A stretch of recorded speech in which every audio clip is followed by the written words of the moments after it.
So we are now recording, and I would like to welcome everybody to today's IAPC&M CPD and Business Building Masterclass. So indeed, I am new as a host here for our IAPC&M. My name is Julie Kennedy, and I'm your host from the Netherlands. Today in the hot seat, we have Wanda Allen. Hello, Wanda.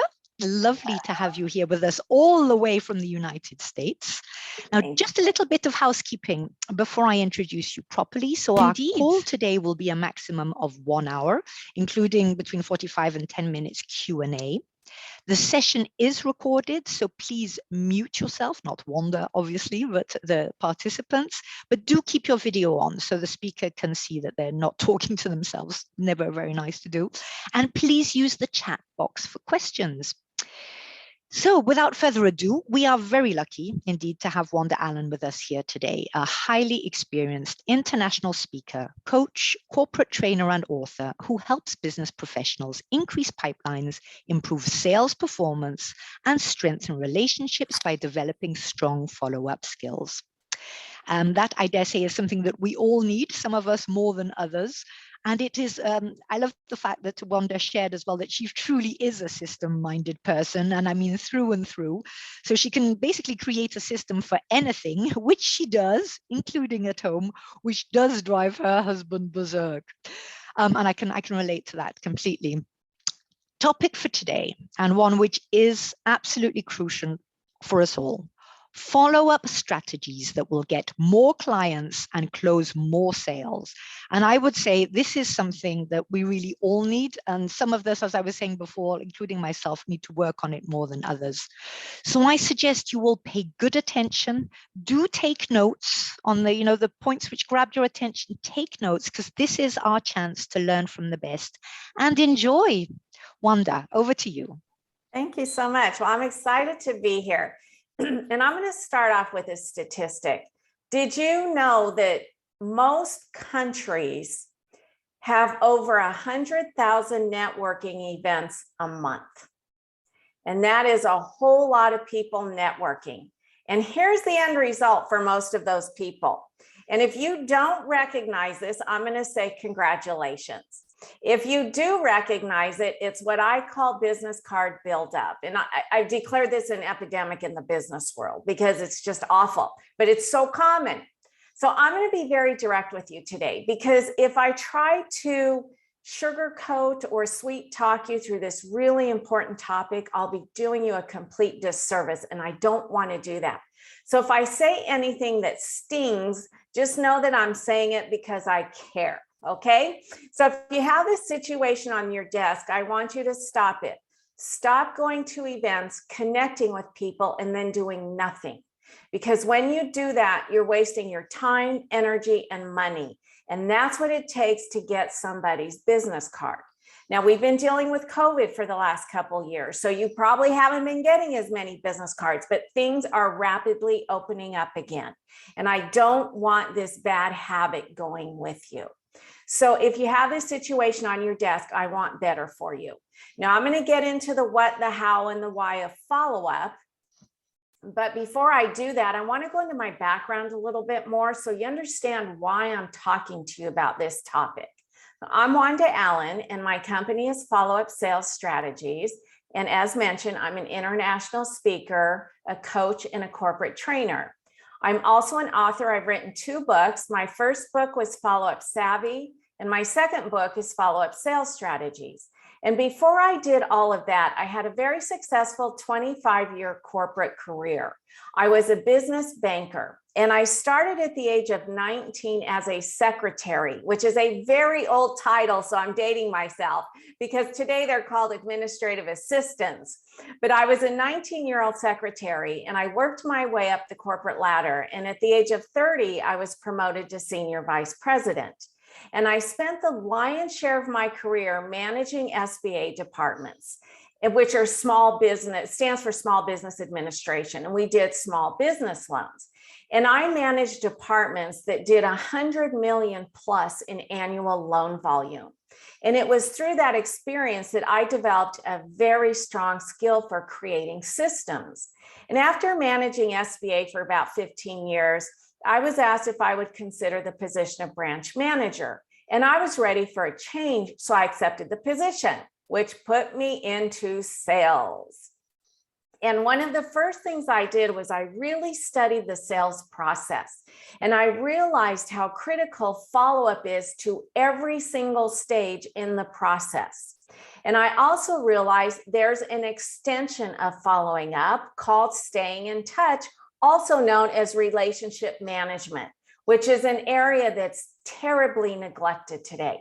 Because what so many people do is they follow up on the prospecting side, get the business, close it, drop the relationship, and they're off looking for their next new prospect, lead, and client, forgetting about everybody they've already done business with. So I'm here to remind you there's more opportunity either through more business or referrals with the people who have already worked with you. So I really understood it all. And what I decided to do was take my strong skill of creating systems. And I developed systems for following up on the prospecting side and then staying in touch once business had been closed. And within 9 months of having these systems in place, I brought in my first $1 million account. And I've had many, many successes since then. So I know most of you would love to have the right systems in place. And there may be some of you that would be happy with a system because there's just nothing there. So if I asked each of you if you were good at follow-up, I know most of you are going to tell me no, because it's just an area that in general, people really struggle with. And if you're not good at getting your follow-up work done, there are some common results. First result is you lose business. Bottom line, end of story. If you don't follow up, you're going to lose the business. Research tells us that only 2% of sales are made on the first contact. That means 98% of the time you have to follow up. So if you're not doing it, that's where the loss of business comes in. Second result, you have a thin or inconsistent pipeline. And this is stressful because if your pipeline is thin or inconsistent, your sales are going to be thin or inconsistent. And therein lies the stress. You quit or give up too soon when you're following up. And if you quit or give up too soon, in no way are you giving your pipeline an opportunity to grow. You carry around negative emotions on a regular basis about your follow-up work. You have business card buildup that I just discussed, and you lack strong relationships. These are all common results of not being good at follow-up. So whether you recognize yourself in one of these, a few of these, or all of these, again, I want better for you. So what I'm going to do today is I'm going to give you 3 strategies that if you're willing to implement them, I promise they'll improve your follow-up efforts immediately. And these strategies are the fundamentals of follow-up. The problem with life today is it has gotten so complex, complicated, and fast-paced that the fundamentals are lost. So I always use a sports team as an example. Anytime there's a team and they've lost 3 or more games in a row, you will always hear that coach say, we have to get back to the fundamentals. And a coach always says that because you can't be good at anything if the fundamentals are not there. So life is moving full steam ahead, and that's awesome. But today we're going to go in the opposite direction and get back to the fundamentals of follow-up. And if you want further support with your follow-up skills beyond this presentation, I'll be offering a free gift at the end. Okay, so let's get into it. We have to deal with the elephant in the room, and that is stress. People are so stressed out today. And if you feel like follow-up adds to your stress level, or follow-up work in and of itself is stressful, I have really good news for you, because follow-up is not stressful. What creates the stress is not doing your follow-up work. That's where the rub is. Because when you're not getting your follow-up work done, there's negativity attached to that. And that negativity is centered in emotions. First emotion is embarrassment. Have you ever been embarrassed because you didn't follow up?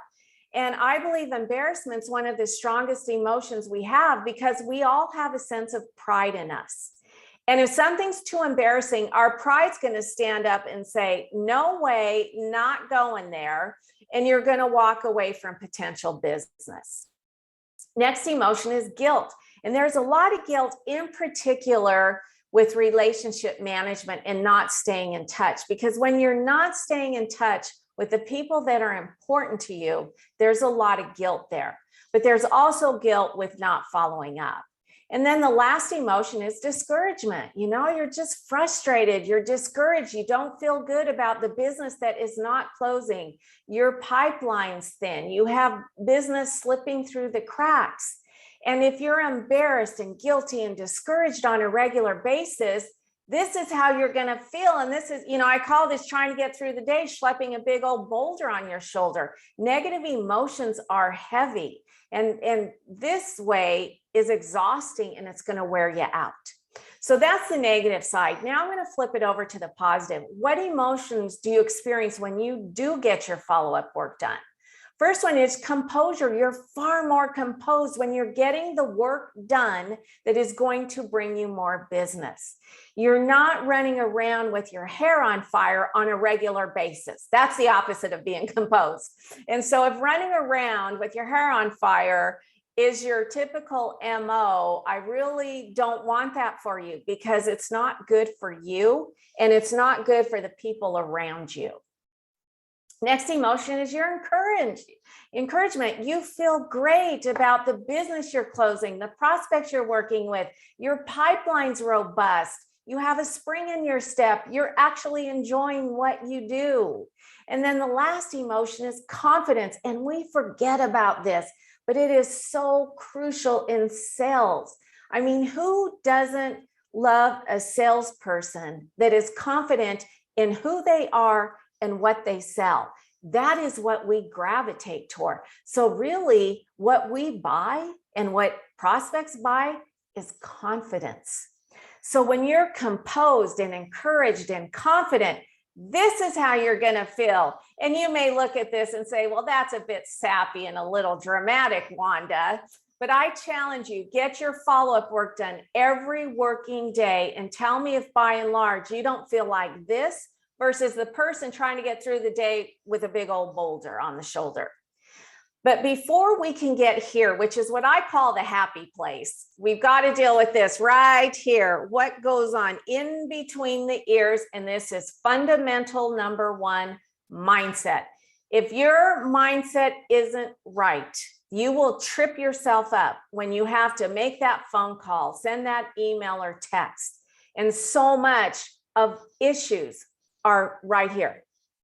Now, we all have an inner child in us. And when we were kids and said, I don't want to do that, we had adults in our lives that said, I don't care whether you want to do it, you're going to do it anyway. Well, when you become an adult and your inner child shows up and says, I don't want to do my follow-up work today, you don't have to. And follow-up work is very easy not to do, but it's detrimental to your sales. So when your child shows up and says, I don't want to follow up today, here's the mindset shift I want you to make. I must follow up. I want you to make it a non-negotiable because there's two reasons you follow up. To increase your sales and take care of your relationships. That's it. It's not complicated. I am all about simplicity. This is why you follow up. So to say on any given day, I don't want to do my follow-up work today, what you're saying is, I don't want to work on increasing my sales, or I don't want to work on taking care of my relationships. That doesn't make any sense. That's why you get up every working day. So please don't let your inner child be your decision maker. It will not bode well for future business. I want you to discipline that child as you would any other child. Okay, so that's one side of us. Now I got to deal with the other, and that is ego. If you're operating from your ego, it is not going to serve you well because it's not your best self. And I'm going to stereotype here, so don't throw stones at me. But when you think of an egotistical person, you typically think of a man.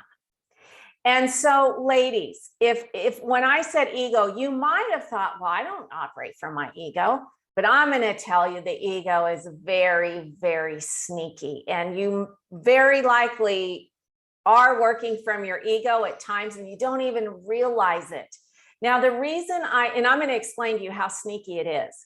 The reason I say it's not your best self and it's not going to serve you is because of the common traits of an ego. Arrogant, know-it-all, never wrong, the chest is always puffed out. Those are common traits. That's common knowledge. But I'm going to give you a twist on the ego. Anytime you are afraid, you can be sure the ego is having its way. So what this is saying is the ego is actually a chicken.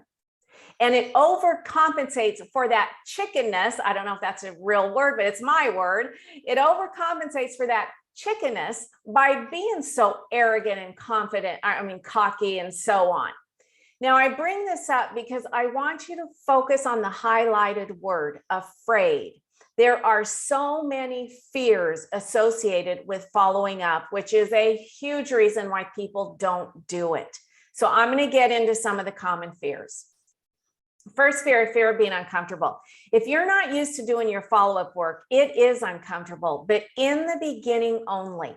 I want you to view follow-up as a muscle. The more you do it, the stronger it gets, the more developed it gets, and the thicker your skin will get. And as this diagram illustrates, the magic happens outside of the comfort zone. So please don't think you can get to new levels in sales, new levels in business, and remain comfortable. That's a modified definition of insanity. Keep doing the same thing, but expecting different results. So when you have to follow up and this fear shows up, you have one of two choices. You bust through the discomfort and take the follow-up action anyway, or you shrink back into your comfort zone and stay right where you are because you're tapped there. We all are. So when this fear shows up, the mindset shift I want you to make is when I'm uncomfortable, it's my opportunity to grow myself and my business. Okay, so that'll support you in moving forward. Next fear of not knowing the outcome. And I hear this, well, I hate to follow up because I never know what they're going to say. This is such ego-based thinking. The ego is a know-it-all. And if it doesn't know, it doesn't want to do. And it doesn't want to do because it's a chicken.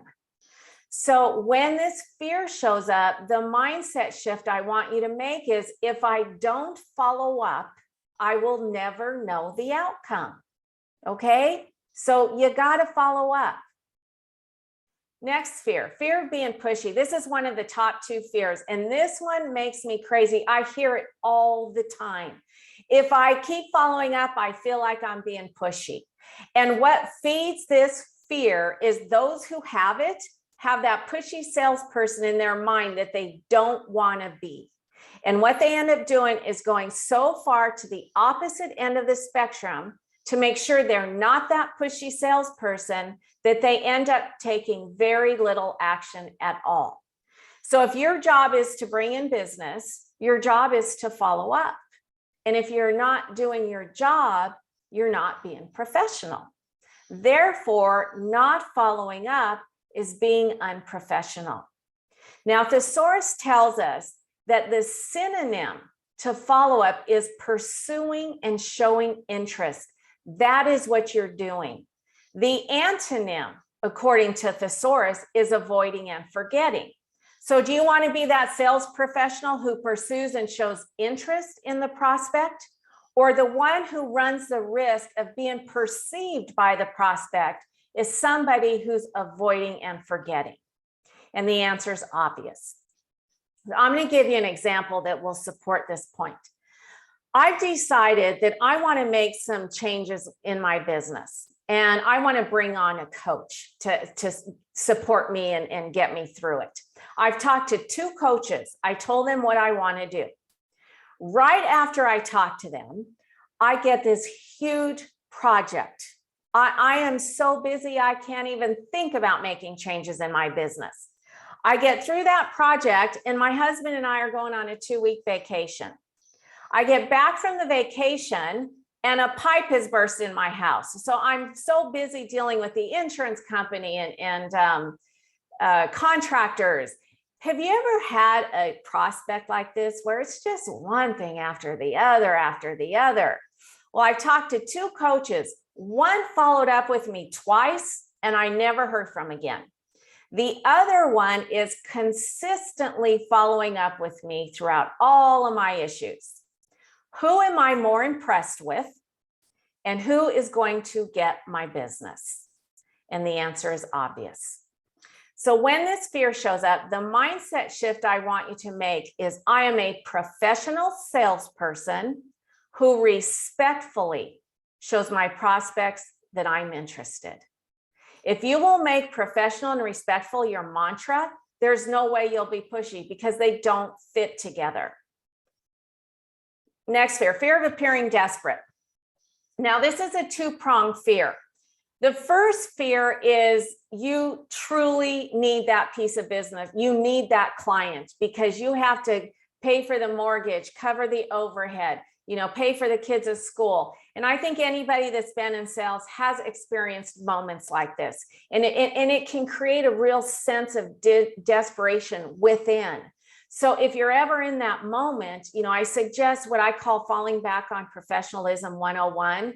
And you leave your problems at the door and be confident enough in yourself that there's no way you're going to project what's going on personally onto the prospect. Okay, that's the first prong of this fear. The second prong is the old flippant, well, if I keep following up, they're going to think I'm desperate for business. Well, anytime you think you know what somebody's thinking, you're operating from your ego. The ego is a know-it-all. You have no clue what the prospect is thinking, none. You have no clue what anybody's thinking, even those closest to you. You may think you know, but there's a chance you don't. So when this fear shows up, the mindset shift I want you to make is my job is to bring in business. Therefore, I will respectfully follow up as many times as necessary. And that's going to pull you through. And then the last fear I'm going to discuss is that 2-letter word that has so much power for so many people. I said pushy was one of the top 2. This is the second one. I hear it a lot too. I hate to follow up because I'm afraid they're going to tell me no. No is part of the sales process. Nobody can be in sales and never be told no. No one is that gifted, talented, or unique. In fact, there's been research done that shows the most successful salespeople get the most no's. Why? Because they make more calls than most people. And there's a real misconception out there in that so many people think the pain is in the no, and that's just wrong. The pain is not in the no. The pain is in the ignore. I will take a no over an ignore any day of the week because when somebody tells me no, I know where they stand. It's an update. It's a status. It keeps my train moving. But when somebody ignores me, I got to sit and idle with them. So when you're following up, no is the second best answer you can get. And it's been my observation that those who have a hard time saying no have a harder time hearing no. So if you have a hard time saying no, I challenge you to say no to something every single day, because it's crucial when you're in sales that you're very comfortable with the word no, whether you're the one saying it or hearing it.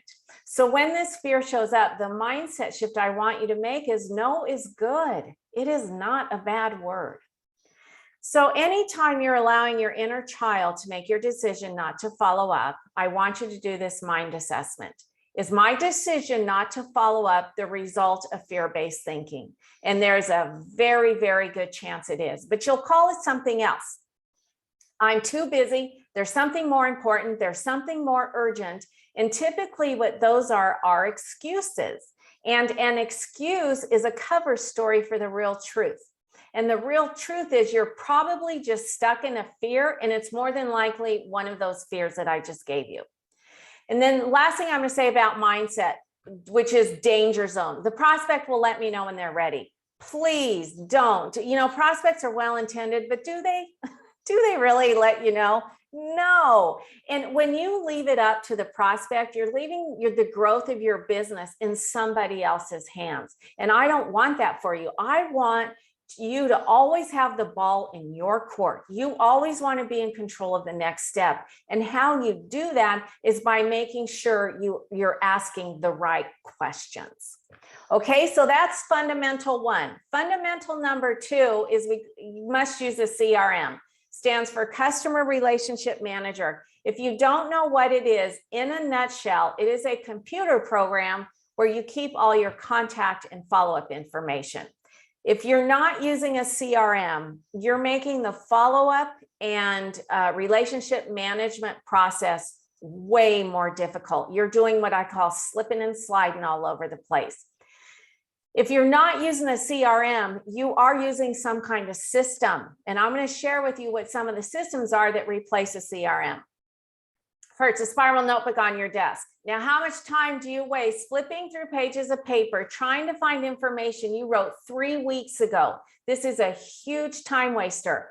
And the bigger problem here is that if you ever lost this notebook, there goes your business, your future business, I should say. Sticky notes, please, please, please. These are little pieces of paper that get lost in the paper shuffle. You could lose a sticky that would lead you to the biggest piece of business you've ever closed. Calendar, this is a fancy spiral notebook with squares on it. And if you're writing everything you need to do on a calendar, it's going to become messy and your brain will shut down to it because our brains inherently shut down to messes. Cell phones. So many people are trying to make their cell phones their CRM. A cell phone was not designed to be a CRM.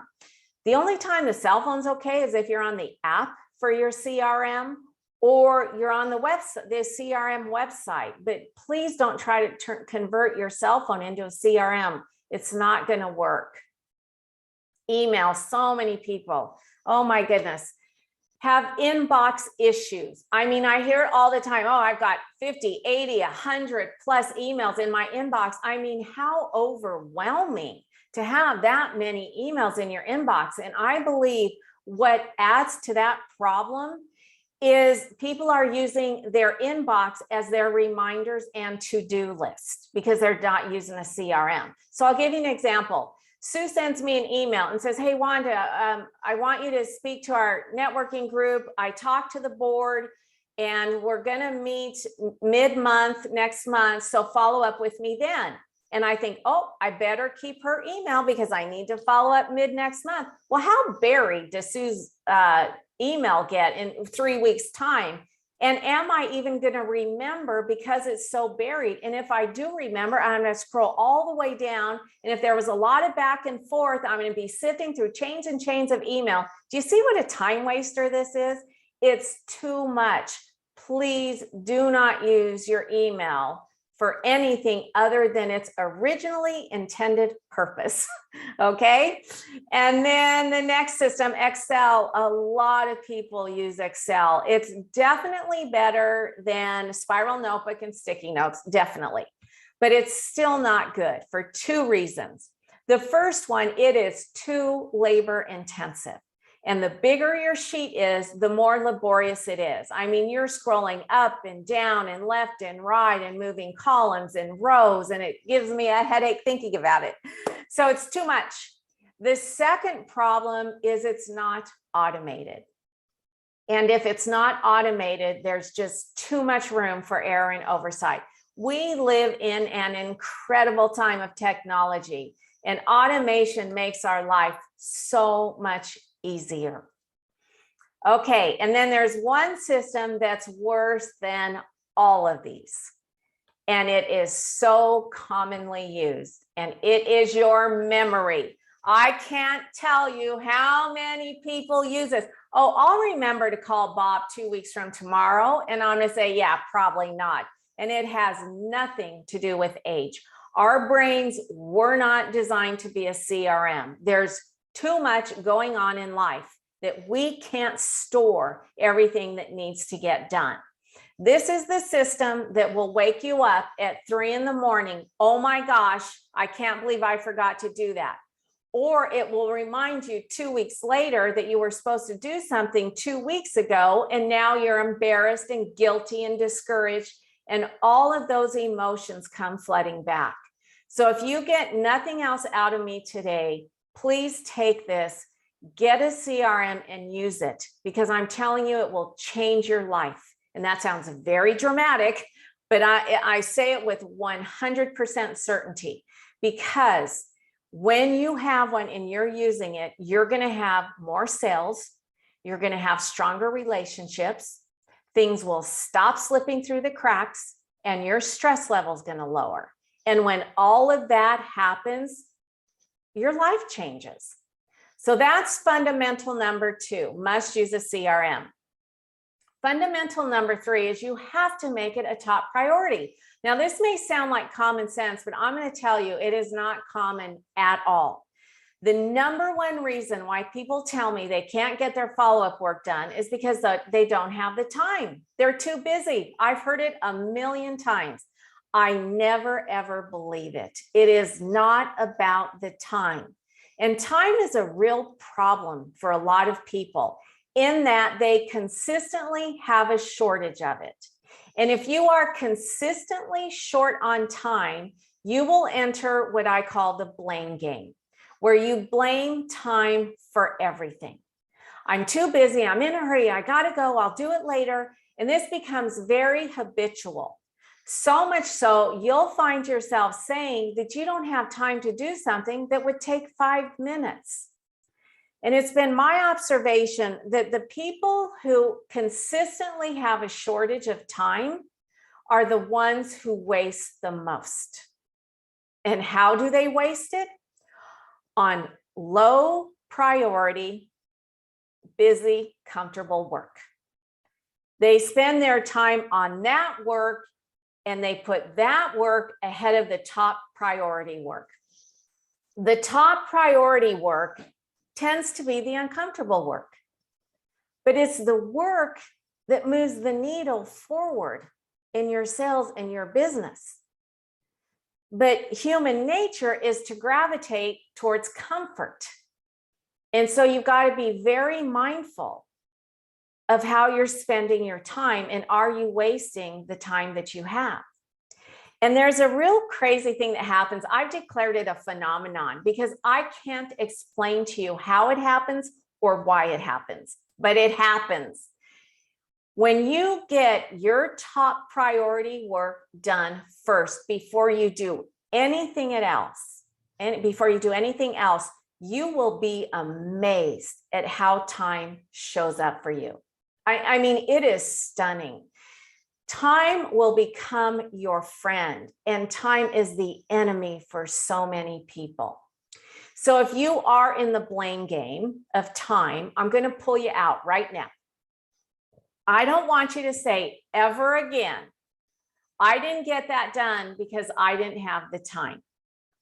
What I want you to say instead is, I didn't get that done because I didn't make it a high enough priority. Therein lies the truth. See, when you blame time, it's like it's out there somewhere. You can't quite grasp it. But when you say, I didn't make it a high enough priority, you have control over your priorities. And when any situation needs to be course corrected, it's so much easier to do when you have control. So I want you to also please understand that in no way am I suggesting that you're not busy. Okay, I don't know any working person who's not busy. You have a business, maybe you have a job, you might even have both. And then you throw in spouse, kids, grandkids, aging parents. You do volunteer work. You sit on boards. You coach the kids' sports team. You're a Girl Scout mom, a PTA mom. I mean, the list just goes on and on and on. And what I will say is, the busier your life is, the more critical it is that you prioritize and adhere to it, because that's what's going to keep you sane. And that is life-changing as well. So that's fundamental 3. Now I'm going to talk to you about some sales statistics. Older research told us that 48% of people never follow up. I was never on board with that statistic because I always knew it was so much worse. Newer research is telling us that 79% of people never follow up. That I'm on board with. That's how bad it is out there. So if you will get your arms around and really commit to your follow-up responsibilities, there's so much more opportunity for you because people don't do it. And when I say people, I'm talking about your competitors. Research also tells us that 80% of sales are made between the 5th and 12th contact. And I think this is a spot on statistic, especially in your industry. Your prospects take time, don't they, to think and should I, shouldn't I want to, I don't know. Yeah, I'm still interested. You know, you are 80% of the time between 5 and 12 contacts. But only 10% of people make 3 or more contacts. And I think this is a spot on statistic too. It might even be a little generous. I'm going to reword this bottom statistic because I need to really drive it home. 90% of people follow up twice and then quit. So what that looks like, you get a lead, you follow up twice, the prospect doesn't respond, you drop it. You get another lead, you follow up twice, the prospect doesn't respond, you drop it. On and on and on. And before you know it, you're a hamster on a wheel, running, but not getting very far. And this pains me because people are working so hard on what I call the front end work, which is lead generation. Regardless of how you get it, cold calling, door knocking, networking, doesn't matter how you get your leads. So much time, effort, energy is put into that front end work. But many people, most people, fall so short on what I call the back end work, which is follow up, that they will never experience near the fruit of all that labor they're putting out on the front end. And the problem is, well, one of the problems is that so many view the front end as the easy part and the back end as the hard part, and that's completely backwards. To get a lead takes your time, it takes your energy, and oftentimes it takes money. That's the heavy lifting. The back end, all you gotta do is follow up. You know what that means? All you gotta do is pick a phone up or send an email or a text. That takes next to no energy, takes very little time, takes no money. And if it's the hard part, guess what? It's up here. It's in your mindset because it's not. So I'm going to tell you a story about this guy. This man, he chopped trees morning, noon, night, huffing, puffing, sweating, bloodied hand, blistered hands. He worked his fingers to the bone, but nobody could convince him to just sharpen his axe, because if he sharpened his axe, he'd be able to cut a whole lot more trees and he wouldn't have to work as hard. And you know why he couldn't be convinced? He said he didn't have time to stop and sharpen his axe because he was too busy chopping trees. So I'm going to ask you, are you using a dull axe? If you find yourself saying, I don't have time to follow up because I'm busy trying to bring in more business, that's no different than the tree cutter. Follow up and you'll get a lot more business and it will be easier to get. So if you feel like you're on the hamster wheel, your axe is dull, there's one way out of it and one way only, and it is through systems. There's no other way. Now, systems is a cold, clinical word. And for our creatives and free spirits, this word will all but give you a hive. So if you don't like the word systems, use the word daily routine. They both mean the same thing. If I asked each of you, hey, what's your daily system or routine for getting your follow-up in relationship management work done? I know most of you are going to tell me you don't have any. And if you don't have any, I really want today to be the day that you open yourselves up to start bringing some in. Because here's what they're going to do for you.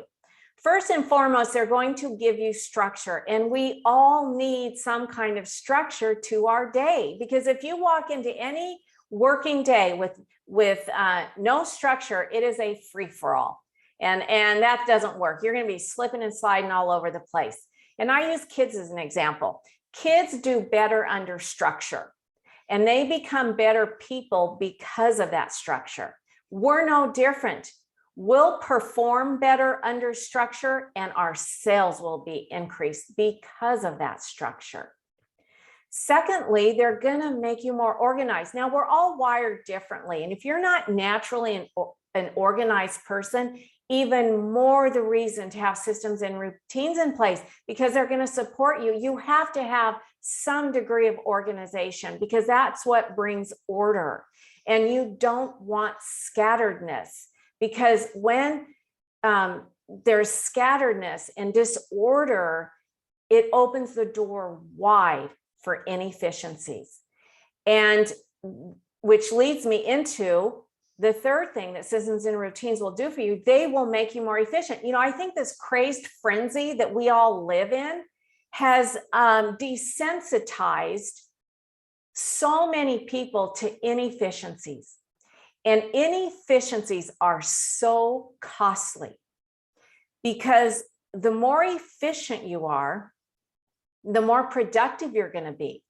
And the more productive you are, the more business you're going to close, which means the more money you're going to make. So there's so much depth there, but people are living on just the shallow surface of this frenzy. And then lastly, they're going to make you more consistent, and consistency is crucial. Can't have change in any area of life if you're not consistent. So if you're not operating under any kind of systems or routines, I'm going to ask you, is it costing you financially in lost business? And only you know the answer to that. And if it is, I ask that today be the day that you draw a line in the sand, no more. Listen, time is of the essence. Can you believe that we're through the first quarter of 2022? Wasn't New Year's just last week, right? Okay, time is flying. 2022 will be gone before we know it. Timing is of the essence. Draw that line in the sand, start making changes. So I told you at the beginning, if you're not where you want to be, if you want to learn more in this area, that I would be offering a free gift. And here's what it is. I'm going to offer you a complimentary ticket to my 2-hour virtual workshop. What you're going to learn is I'm going to show you how to easily use a CRM for follow-up purposes. I don't care what CRM it is. I'm going to show you how to easily use it. Then I'm going to show you how to clear the business card stack off your desk if you have it. In fact, many people have told me, oh, I don't have stacks, Wanda. I have boxes of business cards. And I'm going to show you how to clear them and prevent that stack from ever building again. Then I really have to deal with time management. I barely scratched the surface today. Time is such an issue for so many people. Time is not going to change. 24 hours, that's it. That's all we're ever going to get. So we've got to fix what's going on within those 24 hours. And I really dive deep into this because you got to clear the way for follow-up. And lastly, I'm going to teach you a system, which is really fun. It's a daily follow-up action plan. These are my upcoming dates. Actually, one is this Friday. You may say, oh my gosh, that's too soon. Or you may say, oh my gosh, that's just in time. It just depends where you are. But I have 2 other dates. Now, I believe you're 6 hours ahead of where I am. So if I did my calculations right, it's at 5 o'clock your time, but it's at 11 o'clock United States Central Time. So if you have to redo the math, you know, that's how you can do it. And you can register by going to my website, followupsalesstrategies.com, and go to the workshop page. And I will also put oh, shoot. You know what? Hold on here. I'm going to stop the screen share for a minute because I've got to go get the link, because I'm going to put the clickable link in the chat box. So that'll make it real easy if you want to, here we go. All right, there you go.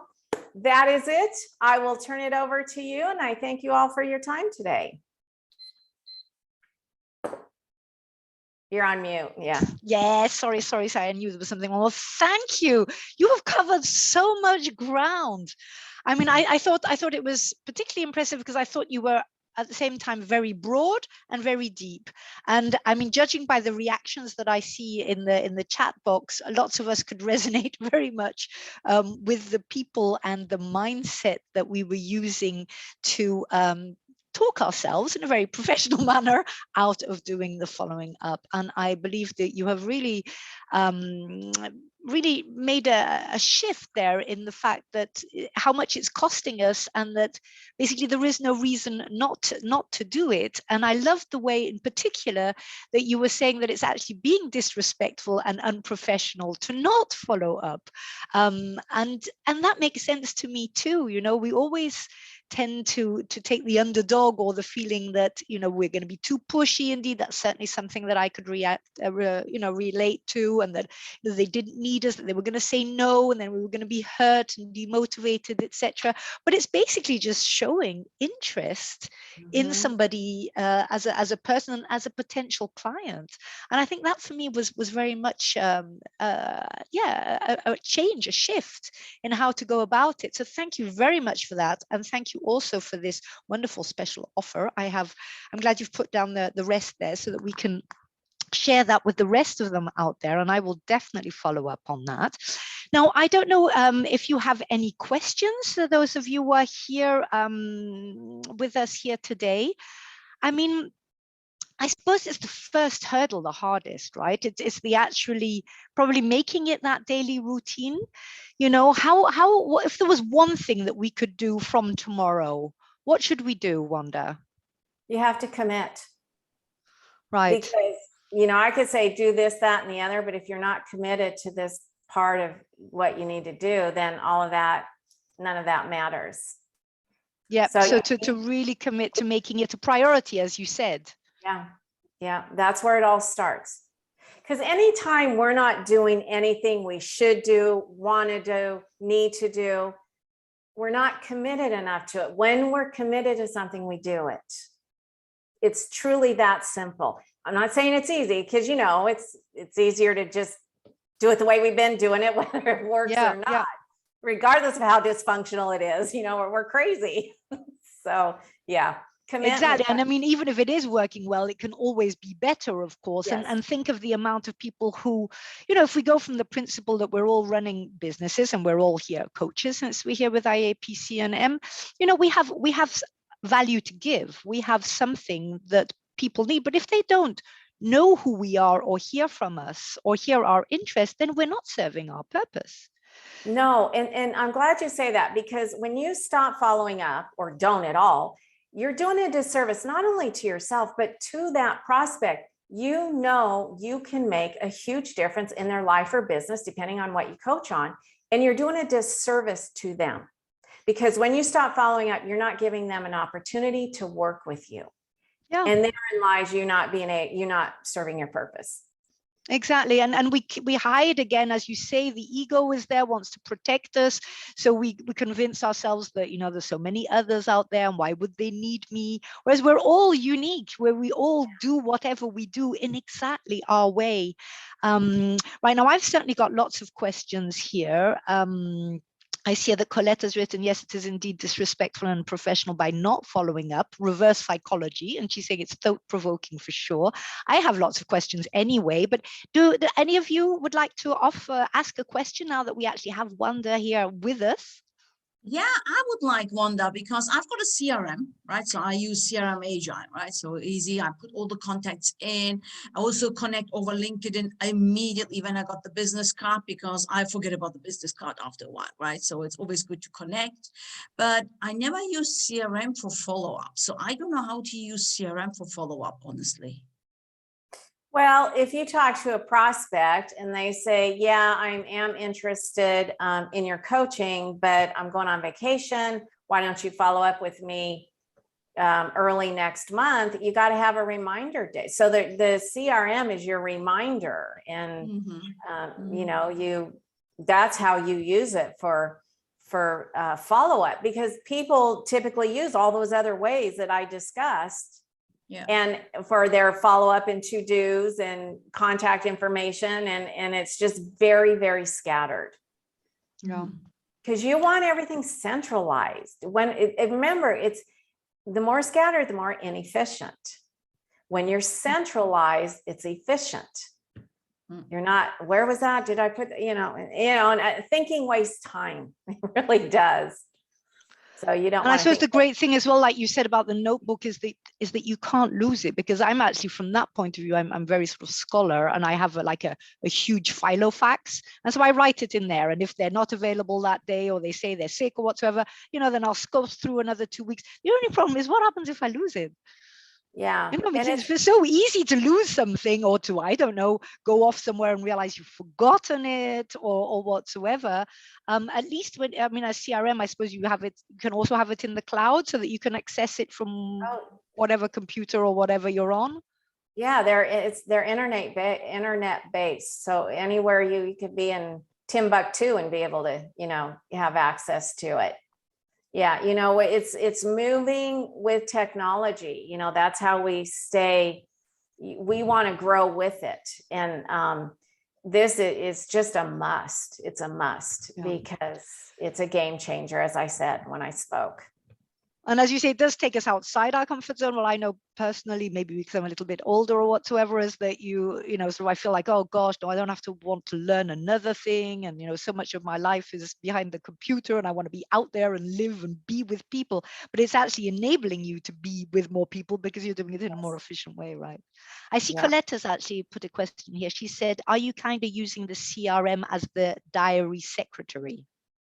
Okay, can you, I know what secretary is, and the diary. Well, I think she means like the diary. As in, I think it's a mix between sort of the fact that I'm using the filofax, as basically the person telling me who I've got to contact when. I think is what she means by that. Yes, definitely. Yes. Absolutely. Any other questions? Did that answer your question, Julia? Yeah. Yep. Thank you. You're welcome. Any other questions? Yeah. I have one. How much time do you use? When we're talking about allocating time then for the follow-up and a daily routine, how much time? Obviously it depends on the business and the scope, etc. But in general, how much is needed? If you say to have an efficient, on top of things, not over the top, but at least that you're feeding the follow-up system, how much time would you say it requires per day? Well, I'll tell you, it will take far less than you think it will. And it just, it does not take long. It depends how robust is your pipeline? How many people are you following up with every day? You should have follow-up work to do every day. If you don't have follow-up work to do every day, your pipeline's too thin. So, it depends, but it will take far less than you imagine. It doesn't take long. It just doesn't. And, you get it done. It's a top priority. You get it done. And then you have the rest of the day to tend to everything else. Right. It's the old adage, the anticipation's far worse than the actual event. Exactly. And all the time we lose thinking about it and feeling guilty that we haven't done it. And all those things you said. Yeah. And then have you ever done something and you're like, oh my gosh, that was no big deal. Why did I make it such a big deal? Have you ever had those moments? And you'll experience that. It's just, it becomes ingrained in you. It becomes a habit, and you would never not do it. And so it becomes a habit. So as you say, you don't actually even ask yourself the question of whether you do it or not. A bit like, there are some nights, I dare say, that some of us don't actually want to brush our teeth. We might be comfortably sitting somewhere reading and we're tired and we just think, well, to be honest, I can't be bothered. But it's a no-brainer. You just do it because it's good for you. And before you know it, it's the sort of habit which you're not losing time questioning. You're doing it because it's healthy for your business and because you have a lot to lose from it. I particularly liked as well your idea that the brunt of the work is indeed the front end, right? It's going out there, it's contacting people for the first time. I mean, these are then, if it's follow up, these are people with whom you have already had some form of contact. You know, whichever, you know, whether it was somebody at a networking who gave you their cards or an email or whatsoever. So you're actually just surfing on the contact which has already been established. Yep. Well, I mean, there's certainly a lot of food for me there. Any other questions before we wrap up? Yeah, if you're uncomfortable with the CRM, I definitely encourage you to go to the workshop, because I really get into CRM, show you how to use it, what to look for, you know, and all of that. So just food for thought. I mean, I think your workshop sounds like a very good idea for any of us, even somebody who already has one, you know, then there are the other points that you are going to be covering as well.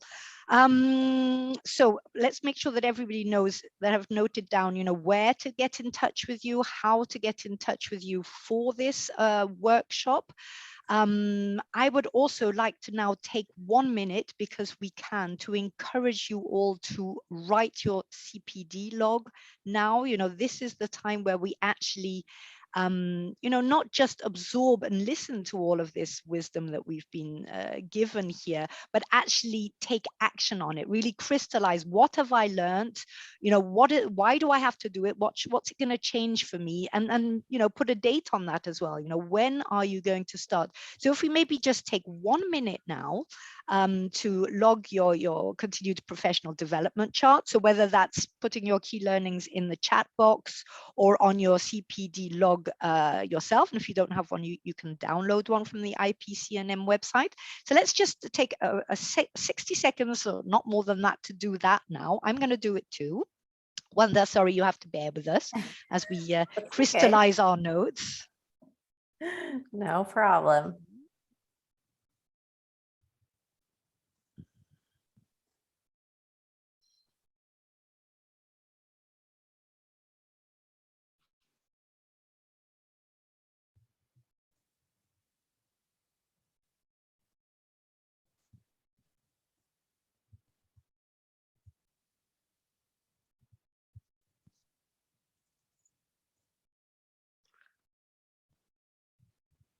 I have no idea how many minutes that was exactly, but I know I've written down my bullet points so that at least I can write them out properly. And it does make sense to do it now. That's another one of those things, right, that we say tomorrow, or you know, I'll do it when I have time, you know, as if it's going to suddenly parachute down from the sky. I see Coletta's written here, top priority has definitely resonated with me. I have made a note regarding contact you. Thank you, Wanda. Many blessings. So there we are. You have that message there as well.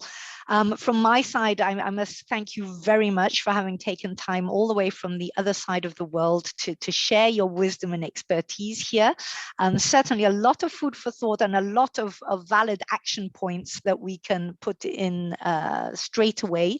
And thank you very much for that offer for the workshop, because that sounds, you know, when you make it more concrete, I think we've all written down the notes there, but making it more concrete by going through those points that you've just mentioned together. So basically how to use the CRM, how to clear the business cards, time management, and I think very importantly, how to implement a daily follow-up on action. So Wanda, thank you very, very much for being with us here today. Thank you, and good luck with everything that you do. We'll look forward to the next book, as I see how profuse you are as an author as well. And for the rest of you out there now, it's our time to actually make something of what Wanda has shared with us, as we all grow our businesses so that we can reach and hopefully make the world a little better place, you know, one person at a time, and God knows it needs it at the moment. Thank you very much, everyone. Take care out there. Bye. Bye. Bye.